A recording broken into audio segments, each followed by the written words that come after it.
Hello, my fair citizens. My name is Ashyak, or Striderstone.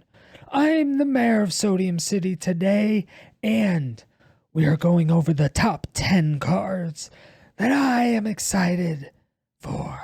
This is my masterpiece.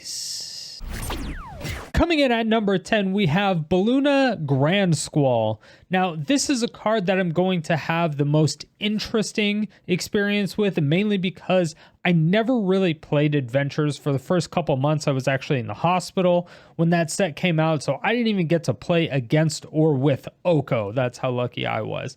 But I'm really interested to see what we can do in both Historic and Standard, because there's a ton of powerful adventure cards in Historic already, so I assume there's a lot that we can do with that. However, in Standard, it's going to be a little bit different because we're restricted to only the brand new ones that are coming out with this set. We can try to get into 5 colors to make this card perform really well in Standard, but if we do that, I think we would rather just go to Historic. Coming in at number 9, we have 3 Blind Mice. Now, I think I might actually put this a little bit higher on the list, but right now it's at number 9. I think it's going to be really cool to be able to copy tokens because there's a lot of things you can do with that. Now, one of the big things we can do with that is we can use it with Tamiyo Completed Sage. Tamiyo Completed Sage can make tokens of permanents that are in our graveyard, so we can mill over things like sagas and then bring them back as tokens with Tamiyo. We can make token copies of those token copies with 3 Blind Mice.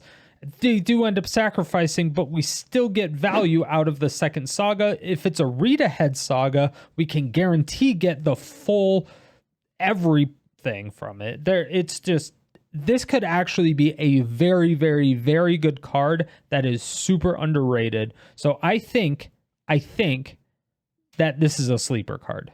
Okay, predicting, mind games. Ashyak. Ashyak predicts. Coming in at number 8, we have Tangled Colony. Now, I'm not really a huge rat player, but this has a lot of potential in Historic for some Starve Extinction shenanigans. And when it comes to Starve Extinction shenanigans, that's exactly what we want to do. We can do 20 damage to this thing, create 20 rats, and then the next turn we can play our Rat King and then just swing in for 20 1/1 rat token with Toxic, which is already ridiculous, right? And since we Starve Extinction, there's nothing they can really do unless they have a board wipe, but whatever.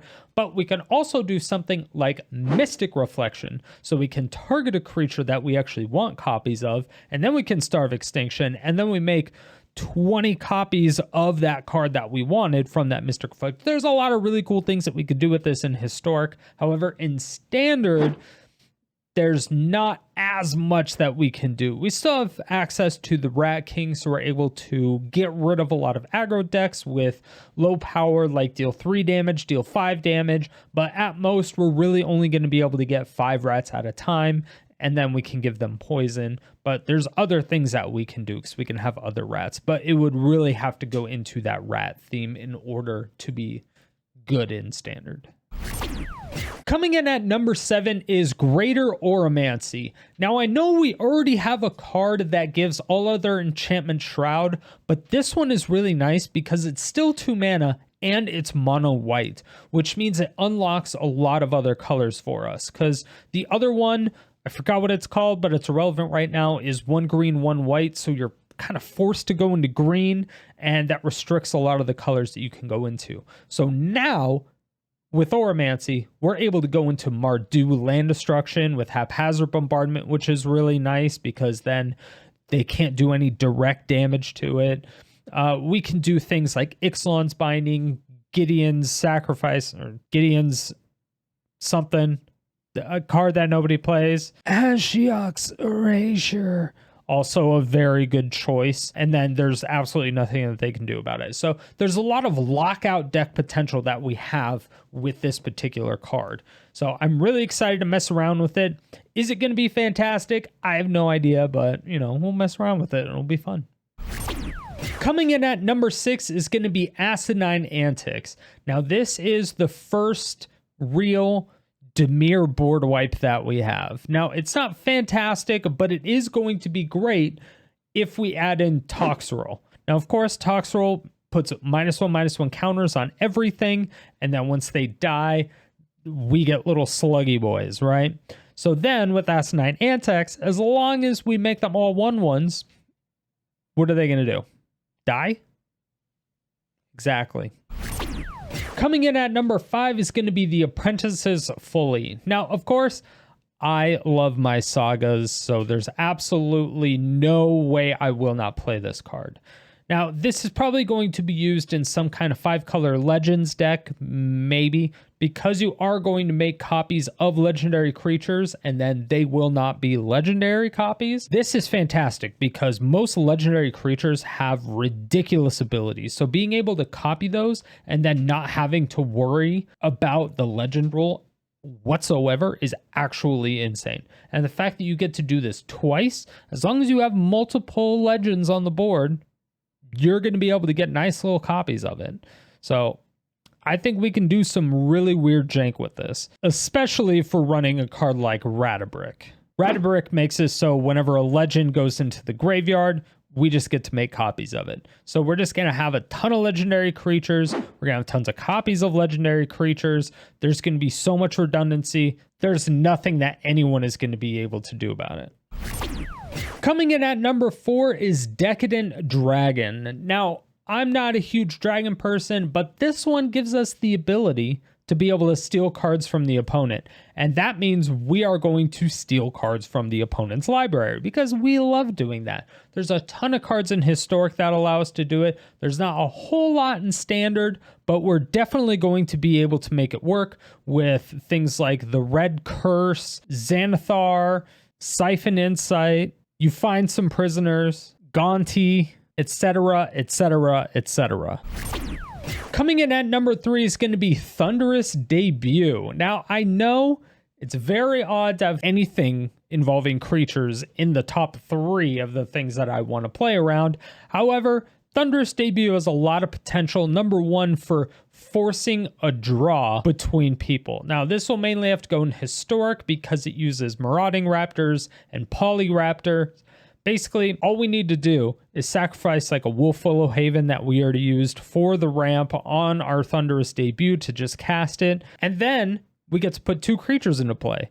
We're going to put in Marauding Raptor and Polyraptor. When Polyraptor enters the battlefield, it triggers Marauding Raptor, which will deal damage to it. Then Polyraptor goes off, and then it's going to make a copy, and then the Marauding Raptor trigger is going to go off, make another Polyraptor, boom, boom, boom, boom, boom. It's literally infinite. There's no May abilities, so it's going to force a draw between both players. And I'm super excited to be very, very toxic with this card. That is probably the most important thing that we need to do. However, in Standard, there's a lot of things that we can do with it as well. With the brand new Mana Rock that's coming out, we can also use that, I believe, for good ramp. Especially because it's cheap. We can get out a couple dinos like a Tolly or something else crazy big, something with haste and toxic. You know, there's a couple of those. So it's going to be a pretty big card that we're going to have to worry about. And it's going to be fun to play with, for sure. And coming in at number 2. Now, this technically would be number 1, but number 1 is obvious, or should be, hopefully. Number 2 is Aggravated Assault. Now, this card is amazing because one of my favorite cards, Sylvan Awakening, is going to turn all of our lands into creatures, and we're going to be able to attack. Now, with Aggravated Assault, we could pay 5 mana to take an extra combat after it untaps all of our creatures. Since all of our lands are the creatures, all of our lands will untap, which means all we have to do is attack with a lot of lands, and then tap the 5 mana for the extra combat, and then all of our creatures and lands will untap, and you can literally do it for infinity. It is absolutely insane. So this is one of the cards that I have a lot of high hopes for. If I don't actually succeed with this deck, I will be so disappointed because I already have dreams about this deck working, which is kind of ironic considering I'm dressed up as Ashyak. And of course, the card coming in at the number 1 slot is the brand new Ashyak. Now, this Ashyak is very, very odd because it kind of revolves around paying life. And that is not something that's really seen currently in the standard meta. So we're going to have to go back into historic here a little bit. I want to start playing with a card called Phyrexian Processor, which I have never heard of before. I've never seen this card, but we can pay 100% of our life as long as we have a Gideon out that prevents us from losing the game. We can go to 0. We can play Access of Mortality, take an extra turn, do something weird, change their life to 0 instead of ours, and boom, we win the game. Or we can just pay a bunch of the life when we cast it, exile a bunch of cards off the top of our library, and then just make sure we have that Jace and use its passive to try to draw a card and then have no library and just win that way. But I believe that this card is strictly going to be a historic card as of now. If you have any deck ideas, then make sure to send the link in the comment section below though. And of course, like, comment, subscribe, do all that YouTube stuff, and share this video with someone you think might enjoy them. And if you want to get immortalized like all these amazing people here, or here, wherever they decide, here, wherever it is, then all you got to do is hit that join button or go over to twitch.tv/StriderStone and subscribe over there. Thank you all so much for watching. If you made it to this point, it means you either really enjoyed the video or you fell asleep and I'm waking you up now. Either way, thank you for all the support. I really do appreciate it. If you want to see more videos like this, hit that subscribe button, hit the bell notification, come out with videos 7 days a week.